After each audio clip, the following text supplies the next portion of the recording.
नमस्कार, मैं आपके साथ अंकित मिश्रा। तो अब वक्त हो चला है आज के इतिहास को जानने। आज का दिन देश और दुनिया में कई महत्वपूर्ण घटनाओं का साक्षी बना है, तो वहीं दूसरी ओर कई महत्वपूर्ण घटनाएं इतिहास के पन्नों में हमेशा के लिए दर्ज भी हो गई। देश और दुनिया में यूं तो हर वक्त हर पल कुछ ना कुछ घटित होता ही रहता है, लेकिन कुछ घटनाएं इतनी महत्वपूर्ण होती हैं कि इनको जानना और समझना हमारे और आपके लिए बेहद जरूरी हो जाता है। देश में और मध्य प्रदेश में उतना ही फर्क है, क्योंकि हिंदी हार्टलैंड में सबसे बड़ा स्टेट अगर उत्तर प्रदेश के किसी के बात कहा जाता है तो मध्य प्रदेश राजस्थान का नाम ही आता है। मध्य प्रदेश की राजनीति या देश की राजनीति हो, उसमें अहम किरदार की चर्चा की जाए तो मध्य प्रदेश के पूर्व सीएम कमलनाथ का नाम अहम है। उन्होंने कांग्रेस के वनवास को मध्य प्रदेश में खत्म करके एक बार फिर से सत्ता में स्थापित किया था, न केवल पार्टी को बल्कि खुद को भी।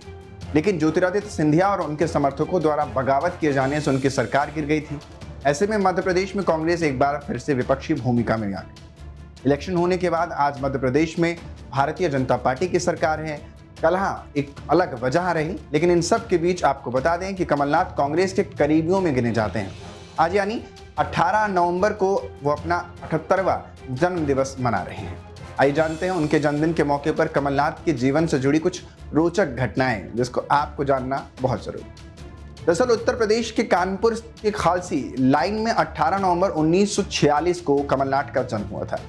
उनकी शुरुआती शिक्षा भी कानपुर में पूरी हुई। कमलनाथ के पिता महेंद्रनाथ और लीलानाथ अपने बेटे के पढ़ा लिखा कर वकील बनाना चाहते थे। वहीं बाद में कमलनाथ के माता पिता कानपुर छोड़ कलकत्ता चले गए, जिसके बाद सेंट जेवियर कॉलेज कोलकाता से कमलनाथ ने कॉमर्स में ग्रेजुएशन किया। साल 2006 में रानी दुर्गावती विश्वविद्यालय जबलपुर से उनको डॉक्टर की उपाधि से सम्मानित किया गया। साल 1978 में वो कांग्रेस में शामिल हुए और साल 76 में कमलनाथ को उत्तर प्रदेश युवा कांग्रेस का प्रभारी हुए। जिसके बाद साल 1970 से 81 तक वो अखिल भारतीय युवा कांग्रेस की राष्ट्रीय परिषद के सदस्य रहे। साल 80 के आसपास कमलनाथ पहली बार छिंदवाड़ा से सांसद चुने गए। इसके बाद वो साल 84, 90, 91, 98, 99 और 2004, 2009 और 2014 में लोकसभा के लिए निर्वाचित हुए, यानी लगातार। साल 1991 से 1994 तक वो केंद्र वन व पर्यावरण मंत्री रहे। 56 से 96 तक केंद्र कपड़ा मंत्री रहे। 2004 से 2008 तक केंद्र वाणिज्य एवं उद्योग मंत्रालय संभाला। 2009 से 2011 तक केंद्र सड़क व परिवहन मंत्रालय की जिम्मेदारी उन पर रही। 2012 से 14 तक शहरी विकास व संसदीय कार्य मंत्री का पदभार उनके पास रहा। कांग्रेस के साथ कमलनाथ के रिश्ते का अंदाजा आप इस बात से भी लगा सकते हैं कि भारत की पूर्व प्रधानमंत्री इंदिरा गांधी कमलनाथ को अपना तीसरा बेटा कहती है। कमलनाथ और संजय गांधी की दोस्ती काफी गहरी मानी जाती है। साल 1980 के आसपास का दौर होगा जब कमलनाथ ने मोरारजी देसाई की सरकार से मुकाबले में मदद की। वहीं तत्कालीन पीएम इंदिरा गांधी लोकसभा सीट के प्रत्याशी कमलनाथ के लिए चुनाव प्रचार करने आई थी। उस दौरान इंदिरा गांधी ने जनसभा को संबोधित करते हुए कहा था कि कमलनाथ उनके तीसरे बेटे हैं, इसलिए उनको वोट दीजिए। कमलनाथ पर साल 1996 में हवाला कांड के आरोप भी लगे। तब कांग्रेस द्वारा कमलनाथ की पत्नी अलका नाथ को टिकट देकर छिंदवाड़ा से उतारा गया। इस दौरान वो चुनाव जीती भी और अगले साल हुए उपचुनाव में कमलनाथ को हार का सामना करना।